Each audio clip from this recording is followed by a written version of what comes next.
이번 주 시민데스크 4.7 재보궐선거만을 위해 달려온 긴 여정을 돌아봅니다. 시청자 비평 리뷰 Y시간, YTN 선거보도를 집중 분석해봅니다. 팩트체크부터 탐사보도까지 다재다능 멀티플레이어로 탈바꿈한 YTN 기획탐사팀의 수장, 고한석 기자를 에필로그 Y에서 만나봅니다. 시청자 브리핑 시시콜콜 위클리픽, 부족함 없는 방송을 위한 그날까지 시청자 의견에 YTN이 응답합니다. 시청자 여러분, 한 주 동안 안녕하셨습니까? 시민데스크 박광렬입니다. 봄 기운이 가득한 4월, 시민데스크가 더 새로워진 모습으로 시청자 여러분께 인사드립니다. 시청자 비평 리뷰 Y에서는 YTN 방송 가운데 시청자의 눈과 귀가 집중된 사안을 더 심도 있게 다뤄봅니다. 기자뿐 아니라 이제는 YTN 방송 이슈 중심에 있는 출연자까지 에필로그 Y에서 만나보실 수 있습니다. 여러 변화들 가운데 달라지지 않은 것이 있다면 시청자 여러분과 함께 만들어 간다는 것인데요. 공정방송을 위한 또 다른 도약 함께 해주시길 바라면서 달라진 시민데스크 시청자 비평 리뷰 Y로 열어봅니다.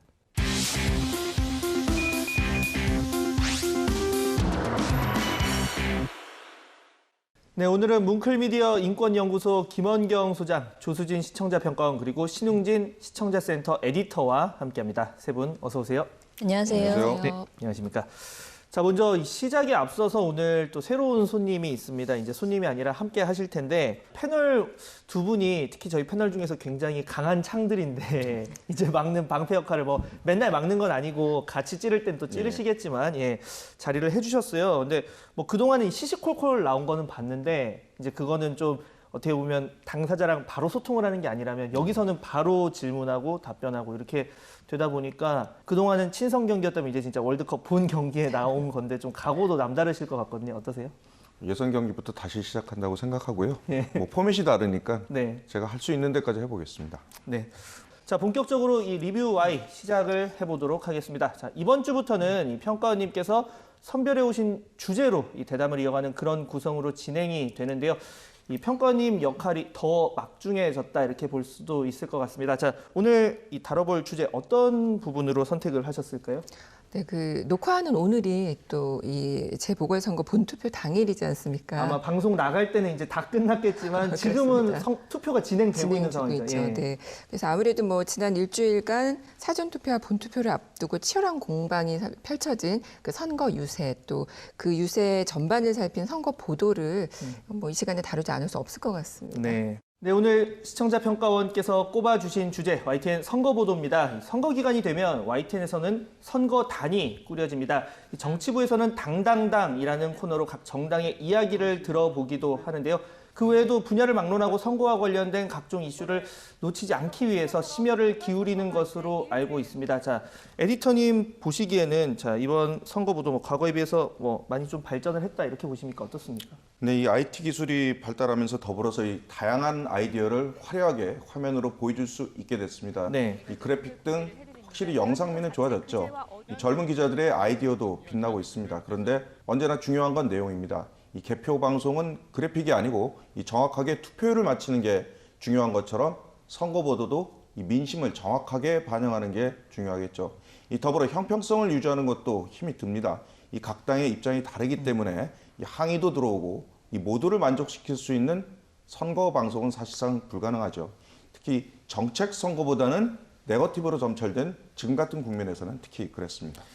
말씀하신 대로 모두를 만족시킬 수 있는 방법 뭐가 있을지 항상 고민을 하고 있는데 자, 본격적으로 좀 자유로운 분위기 속에서 이 대화를 나눠보겠습니다. 먼저 평가원님께서 준비해온 내용부터 들어볼까요? 네, 먼저 여론조사 결과 얘기를 좀 해볼 텐데요. 네. 이번 선거에서 유독 그 여론조사 결과 발표가 많았습니다. 예. 그런데 이제 언론에서 여론조사 결과를 이렇게 뭐 비중 있게 다룰 필요가 있을까 싶을 정도로 굉장히 많이 보도를 했거든요. 그래서 이런 과정에서 YTN은 여론조사 결과를 어떤 식으로 보도를 했었는지 이게 살펴보는 게 좀 중요할 것 같습니다. 지난 3월 30일에 방송된 그 박영선 32, 오세훈 55.8% YTN 여론조사 그 보도를 예를 들자면 이것도 역시 계속되는 비판에서 좀 자유로울 수는 없을 것 같고요. 그러니까 중계식 보도에 그치진 않았었는지 또 해설과 비판 이런 그 언론의 상관 조정 기능이 조금 부족하지 않았었나 저는 이런 생각을 좀 해봤습니다. 사실 뭐 여론조사가 어떻게 보면 이제 여론에 대한 진짜 참고용인데 요즘은 그게 더 주가 된 것처럼 정말 아주 많은 비중을 차지를 하고 있습니다. 이 부분에 대해서 뭐 소장님께서는 좀 어떻게 보세요? 말씀하신 거에 동의하고요. 사실 여론조사가 굉장히 많은 돈을 쓰잖아요. 네. 그런데 그것에 비하면은 보도의 내용은 너무나 단순하거든요. 특별히 잘못한 보도는 없어요. 그런데 저거 왜 하지? 저렇게 많은 돈을 써서 도대체 왜 하지? 그리고 저 보도는 무슨 의미가 있지? 이런 생각이 드는 내용들이 많았는데요. 평가원님과 이 말씀하신 거랑 거의 같은 것 같아요. 그러니까 그 지지율만 가지고 주로 이야기를 하다 보니까 지지율 차도 너무 많이 났잖아요. 그렇기 때문에 특별히 분석할 만한 내용이 없었어요. 저 같으면 아까 말씀하신 그 박영선 32.0%, 오세훈 55.8%, YTN 여론조사 이 보도는 특정 여론조사의 내용을 전달한 건데 이 보도를 할 때 그렇게 퍼센트 지지율만 가지고 이야기할 게 아니고 차라리 그 안에 질문지를 보면은요. 서울시장에게 반드시 해결해야 되는 정책이 무엇이라고 생각하느냐라고 하면서 뭐 부동산 시장 안정, 코로나19 대응 적극적으로 하라, 강북 강남의 격차를 해소하라, 뭐 이런 식의 여러 가지 이제 선택지를 주거든요. 그런 세부적인 내용을 가지고 오히려 정책을 유도하는 그런 보도가 이어졌으면 더 낫지 않았을까. 정말 그 여론조사 이제 위원회 안에 들어가서 보면 정말 많은 질문들이 있고 뭐 세대별, 네. 정치 성향별, 그러니까 지지하는 정당 뭐 이런 것도 물어보고 해서 그래서 전화를 보통 안 받으려고 하는 게 한 번 받으면 시간이 너무 오래 가니까 이제 끊기도 하고 그러는데 그 응답률 문제가 있겠죠. 근데 이런 것들을 또 조금 더 자세하게 좀 심층적으로 이제 분석을 하면 좋지 않을까라는 얘기를 해주신 겁니다. 자, 에디터님, 저희는 잘 하고 있습니까? 어떻습니까? 글쎄 뭐 두 분의 지적에 대해서 공감하고 그 심층적이라는 말이 좀 말을 하기 쉬워도 굉장히 좀 어려운 좀 그런 문제입니다. 이 여론조사라는 게 이제 질문을 어떻게 하느냐에 따라서 그 결과가 다르게 나타나거든요. 그래서 유선과 무선 전화 비율을 어떻게 배분하느냐에 따라서도 그렇고요. YTN이 어떤 의도를 가지고 조사를 하는 게 아니냐라는 그런 항의를 좀 전 많이 받아봤는데요. 절대 그런 의도는 없습니다. 예를 들어서 뭐 여당 편향이다라는 그런 지적들도 하고 계시는데 최근 몇 달간 저희가 리얼미터를 통해서 의뢰한 그 조사 방식에 따르면 대통령 지지도가 저희가 발표하는 게 제일 낮은 편에 속합니다. 물론 민심을 정확하게 반영하기 위해서는 여전히 그 부족한 점이 많으리라고는 이제 생각하고 있습니다만 나름 이 최선을 다하고 있다는 점을 다시 한번 말씀드리겠습니다. 이 최근에는 거의 모든 매체에서 이 YTN이 조사하는 결과에 대해서 다들 인용 보도를 하고 있거든요. 그만큼 공신력도 어느 정도는 생기지 않았을까라고 그렇게 말씀드리고 싶습니다. 네.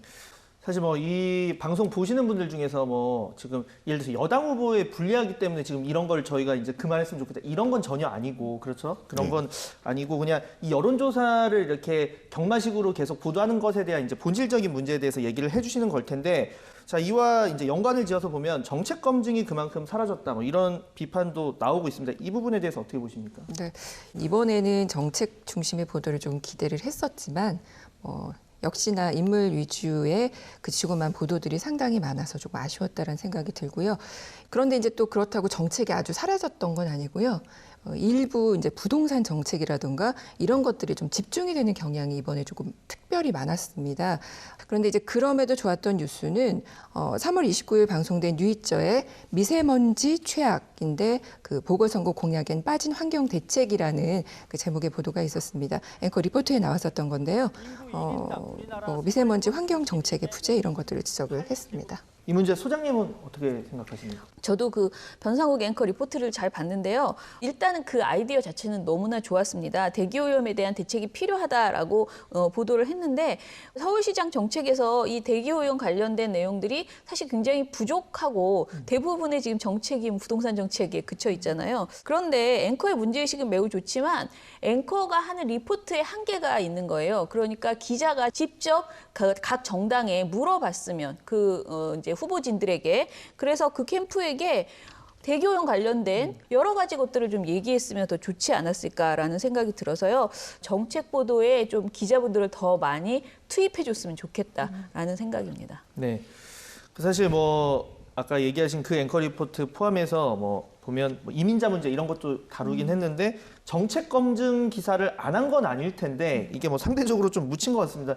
이 주말에는 저 몇 번 본 것 같거든요. 이 근데 왜 이렇게 부각이 안 됐다고 느껴지는 겁니까? 뭐 부족했다고 한다는 지적에 대해서 뭐 겸허히 받을 수밖에 이제 없는 건데요. 이 뉴스라는 게 일단 당장 발생한 현상을 먼저 보도하게 되는데 이 토론회를 보셔도 아시겠지만 이 네거티브가 우선적이었습니다. 물론 언론이 이런 부분을 덜어내고 공약 부분을 부각해서 기사를 쓰면 좋은데 그렇지는 않았습니다. YTN은 그래도 말씀하신 것처럼 공약 관련 기사를 쓰기는 했습니다만 아무래도 서로 이제 헐뜯고 싸우는 내용을 이제 더 어필했던 것 같고 그런 쪽이 또 시청자들도 쉽게 받아들였던 것 같거든요. 이 원래 정책만 가지고 다투는 그런 선거는 없다고 봐야 되겠죠. 근데 특히 이번에는 비방전이 너무 심했던 것 같다라고 이렇게 평가할 수 있을 것 같습니다. 한 가지 더 말씀드리고 싶은 게 있는데요. 예. 이 4월 7일 오전에 이제 보도를 제가 YTN 홈페이지에서 봤더니 어차피 이번 선거에서 이제 1년짜리 그 시장이기 때문에 대부분의 정책이 특히 부동산 정책 같은 경우에 굉장히 거창하게 내놨는데 이것이 뭐 5년 그 이상의 시간이 투여될 수밖에 없는 그런 일이었다라고 해서 결국은 정책이 대부분 그야말로 구호일 가능성이 있다라는 그런 내용이 이제 보도가 됐어요. 그런데 저는 이런 보도가 오히려 훨씬 전에 나왔어야 되는 것 아닌가. 그래서 지금 어떤 정책이 나오고 어떤 구호를 한다 하더라도 그것에 한계가 있다라는 것을 오히려 말씀드리는 것이 더 유용하지 않았을까라는 생각도 들었습니다. 네. 자, 뭐 아무래도 말씀하신 것처럼 1년짜리 선거고 그 내년 대선을 앞두고 있고 그렇다 보니까 일단 돼보자 하면서 뭐 여러 가지 진짜 공약, 공수표들도 많이 나왔고 요즘은 또 그 검증이란 게 쉽지가 않잖아요. 서로 각자 유리한 자료를 가지고 얘기를 하니까 뭐 여러 가지 어려움이 있었는데 그래도 또 저희 언론의 책무가 이제 그런 검증이다 보니까 그런 부분은 앞으로 선거 끝나고 나서도 저희가 제대로 했는지 이런 부분에 대한 분명한 이제 그 숙제가 있어 보이고 한번 평가가 필요해 보입니다. 사실 뭐 이번 선거 과정에서 정책적으로라면 이제 가장 이슈가 됐던 부분 그리고 사람들이 관심이 있었던 게 부동산 부분인데 자 이런 부분 전반적으로 봤을 때 평가님은 어떻게 보셨습니까? 역시 좀 부족하긴 했지만 그래도 조금 그 노력을 하는 모습이 보인 보도가 있었는데요. 예, 예. 3월 29일 방송된 오세훈 풀자 박영선 나도 선거 코앞 부동산 규제 완화 본물이라는 그 보도였습니다. 여기 이제 서울시장 후보 모두 부동산 정책으로 규제 완화를 내놓고 있는 그런 상황을 정리하고 각각의 한계점에 대해서도 언급을 하거든요. 그래서 좀 주목성이 있었고요. 집값 상승 우려도 진단하고 이번 선거 최고 이슈 부동산 정책을 보다 조금 면밀히 살펴보고 평가할 수 있도록 언론이 좀 역할을 해보자 하는 노력이 좀 있진 않았을까 뭐 이런 생각이 들면서 봤습니다. 네, 그러니까 정책 관련 좀 긍정적인 보도도 있었다라고 얘기해 주셨고 자 소장님께서는 뭐 YTN 이런 관련 보도 어떻게 보셨어요? 저는 사실 부동산 관련 보도가 가장 좀 속상했다라고 말씀드리고 싶은데요. 네. 그나마 아까 평가원님이 말씀하신 그 3월 29일 보도에서 기자가 이렇게 말해요. 그러나 두 후보의 차별성을 이야기하고 있지만 둘 다 결과적으로 도리어 집값 상승을 부추기는 것은 아닌지 우려됩니다라고 말씀하시는데요. 요 멘트는 굉장히 좋았으나 왜 이 두 사람의 정책이 도리어 집값 상승을 부추길 수 있는 것인지에 대해서 설명이 없어요. 저는 이런 설명이 전문가들을 통해서 대담을 통해서 더 활발하게 이루어졌어야 된다라고 생각을 하거든요. 오히려 그런 내용들을 전문가들과 함께 깊이 있게 다뤄주는 게 언론의 역할인데 그냥 이것도 마찬가지로 따옴표 저널리즘으로 두 사람의 그 구호를 그냥 전달받았을 뿐이거든요. 이 점이 좀 아쉬웠습니다. 네, 심층적인 이제 보도가 부족했다. 자, 이 부분에 대해서 에디터님 의견 들어봐야 될 것 같은데요. 네, 각 후보들이 주장하는 이 재건축, 재개발 이런 것들이 그동안 왜 이루어지지 않았는지 그런 것들을 왜 고민하고 있었는지 그런 것들에 대한 치밀한 분석은 없었습니다.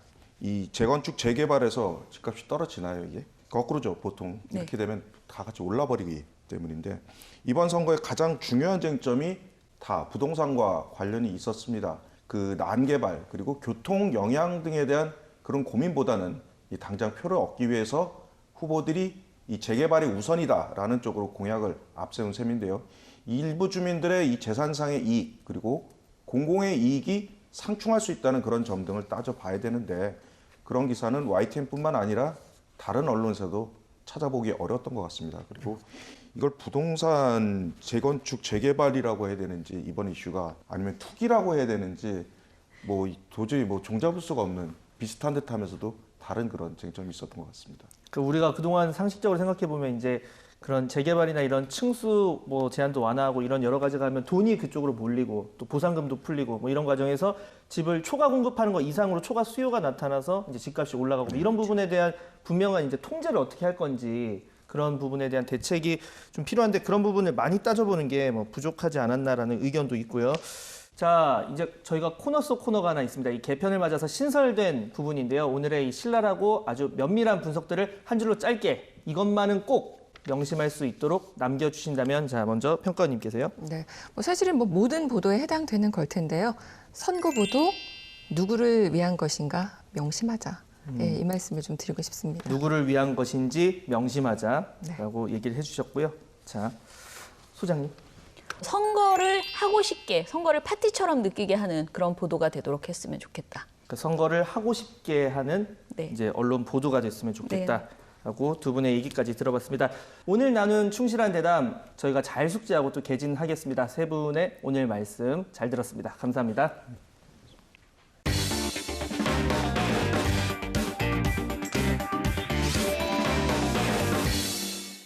YTN 방송에선 들을 수도 볼 수도 없었던 이야기를 에필로그 Y에서 들려드립니다.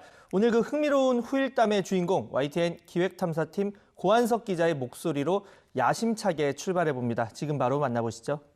안녕하세요. 오늘 새롭게 선보이는 에필로그 Y 진행을 맡은 유다원입니다. 자, YTN 보도와 또 방송으로는 절대 볼 수 없습니다. 이 화면 뒤에 가려진 달콤살벌한 제작 뒷이야기들 오늘부터 저와 함께 하나씩 살펴볼 텐데요. 먼저 에필로그 Y 오늘 포문을 열어주실 첫 손님 모셔보도록 하겠습니다. 지난 1년 동안 가짜뉴스 검열은 물론이고요. 얼마 전엔 한국 팩트체크 대상의 영예를 안았습니다. YTN 기획탐사팀의 수장 고한석 기자와 함께하겠습니다.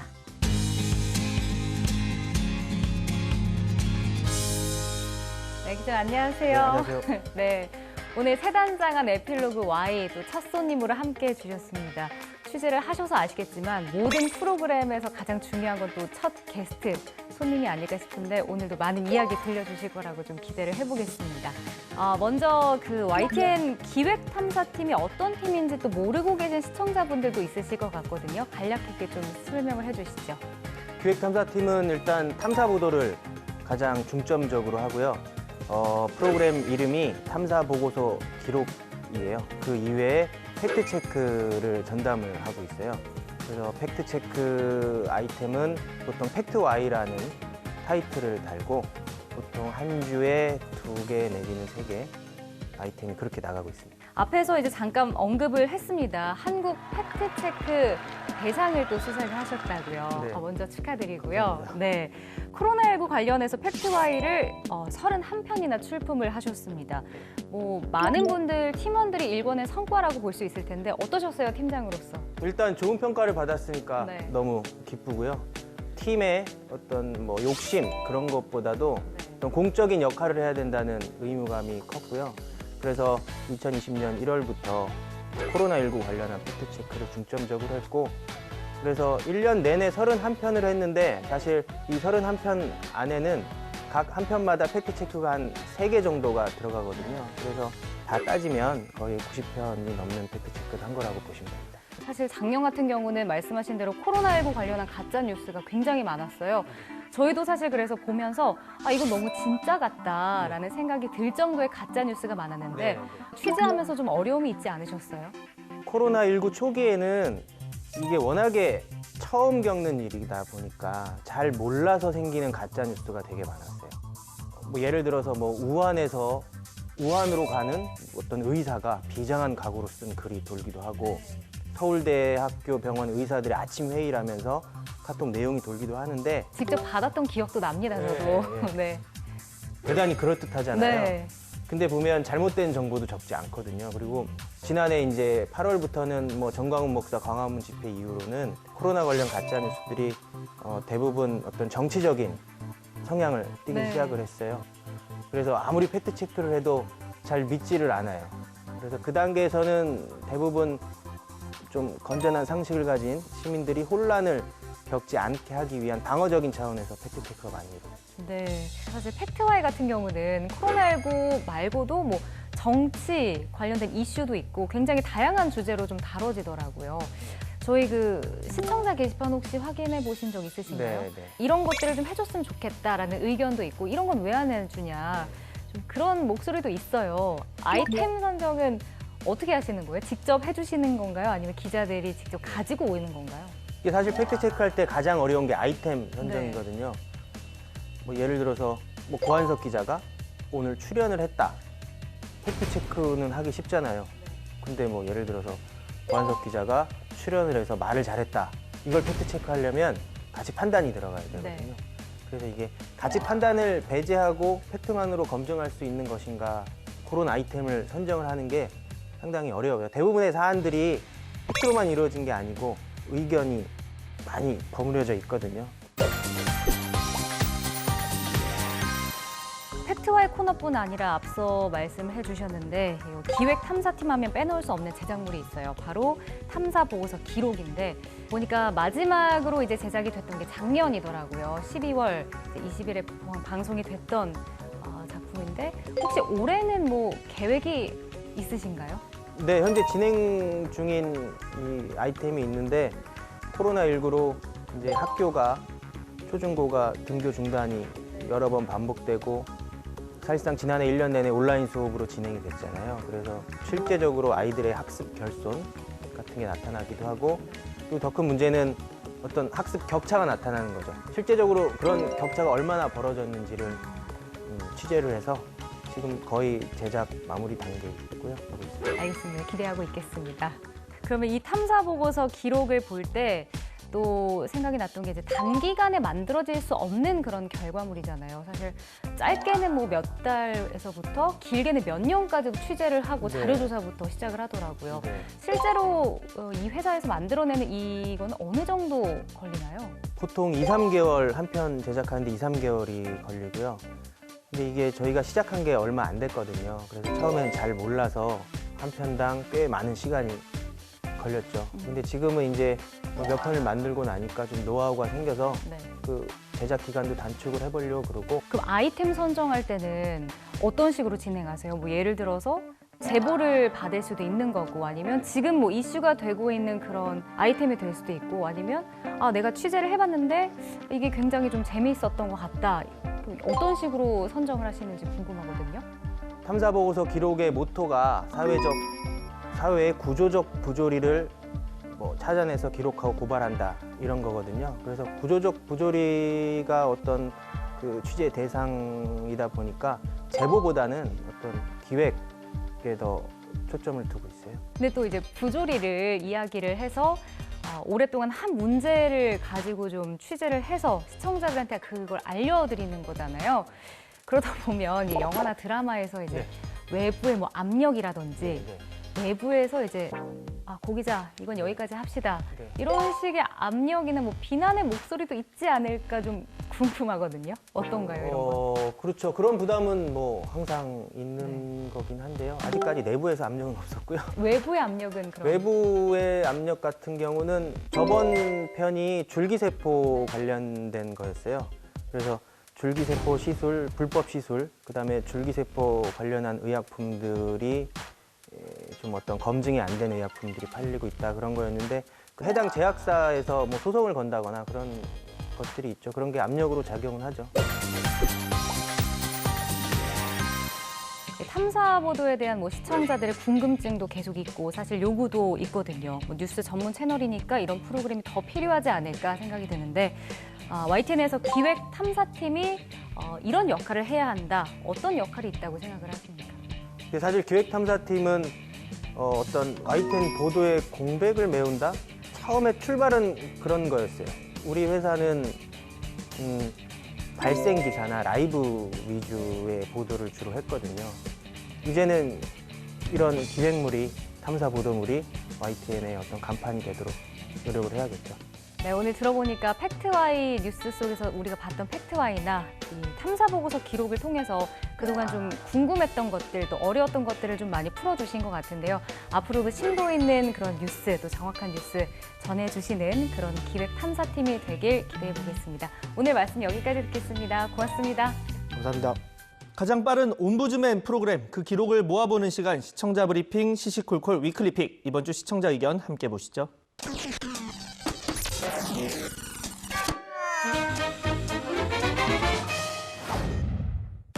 재보궐 선거가 코앞으로 다가오면서 시청자들의 관심이 뜨거워지고 있습니다.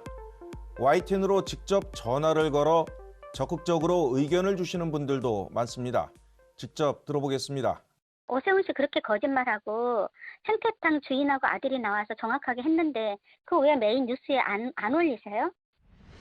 너무 민주당이 유리하도록 하시는지 무조건 박영선이 잘했고 오세훈은 거짓말쟁이고 그건 아니지 않습니까? 또 군소 후보들을 배제하고 있다는 비판도 있습니다. 서울시장 2명밖에 없는 거예요. 서울시장 후보 전 후보 다 내보내면 공평한 거 아닙니까? 선거에 영향을 미치는 기사가 공정하지 않다는 항의도 있었습니다. 부동산 문제로 야당 대표도 같이 포함이 돼 있는 걸로 집세에 올려서 받은 문제 중 뉴스에 나오잖아요. 여당만 나오고 야당은 안 나오네요. 다른 방송들은 제대로 나오는데 YTN을 제대로 보는 입장에서 지금 놀랐어요. 왜 편파를 하시는지. YTN은 지난달 29일 민주당의 송기현, 조응천 두 의원이 전셋값을 크게 올렸다는 기사를 방송했습니다. 주호영 국민의힘 원내대표가 23.3%를, 하태경 의원도 5.71% 인상했는데 이 내용은 나중에 확인이 돼서 뒤늦게 반영했습니다. 처음 보도한 단신 기사는 여당만 거론해 형평성에 문제가 있다고 보고 인터넷에서 삭제했습니다. YTN이 보수야 안 그러면 진보야? 그게 궁금하네요. YTN은 여당 편이냐 야당 편이냐를 물으시는 것 같습니다. 보는 시간대에 어떤 뉴스가 나가느냐에 따라 오해가 있을 수는 있겠지만 어느 쪽으로도 쏠리지 않고 진실의 편에 서기 위해 노력하고 있다는 점을 거듭 확인해 드립니다.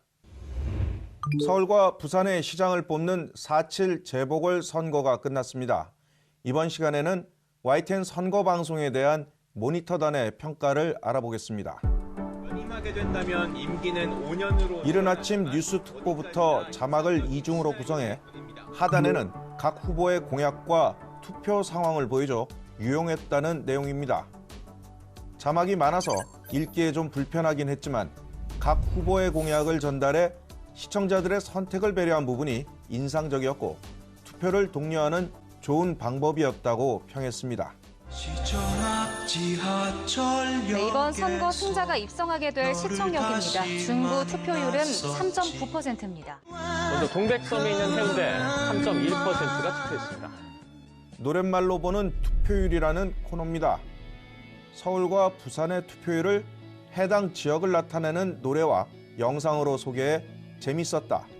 투표 상황과 함께 노래를 감상할 수 있는 시간이 되었다며 칭찬했습니다. 더 많은 사람들이 방문할 수 있는 부산을 만들어주셨으면 좋겠습니다. 다음 시장님은 영도 발전을 위해서 노력해 주시면 고맙겠습니다. 개표 방송에서는 지역 주민이 시장에게 바라는 바를 전한 인터뷰, 대표 명소를 조합한 영상은 타 방송사와 차별화된 부분이었다. 선거의 주인공인 시민이 요구하는 공약을 중요하게 다룬 것은 선거의 취지를 효과적으로 보여줬다고 분석했습니다. 군소 후보들의 공약을 계속 방송으로 내보냈지만 전체적으로 양당 대결 구도에 치중했다는 시청자 항의도 있었습니다. 방송 똑바로 내보내세요. 국가혁명대단문당 허경영 총재님 방송을 왜 안 내보내주는데요? 민주당, 한국당만 홍보해주고. 후보들의 말을 그대로 인용하며 정치 혐오를 붙이기는 이른바 따옴표 저널리즘이 한국 언론의 문제라는 지적에서 YTN도 자유롭지 않다는 것을 잘 알고 있습니다. 네거티브가 난무하고 정책이 실종된 이번 선거에는 언론의 책임도 분명히 있습니다.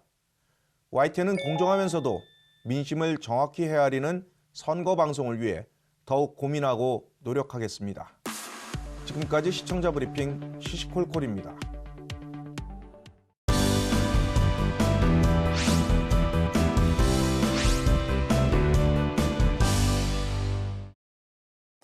안녕하세요. YTN DMB 시청자 평가원 고두입니다. 매년 봄이 되면 새로운 일에 대한 호기심이 생기는데요. 나이에 아랑곳하지 않고 도전을 통해 인생을 즐기는 사람들을 만나봤습니다.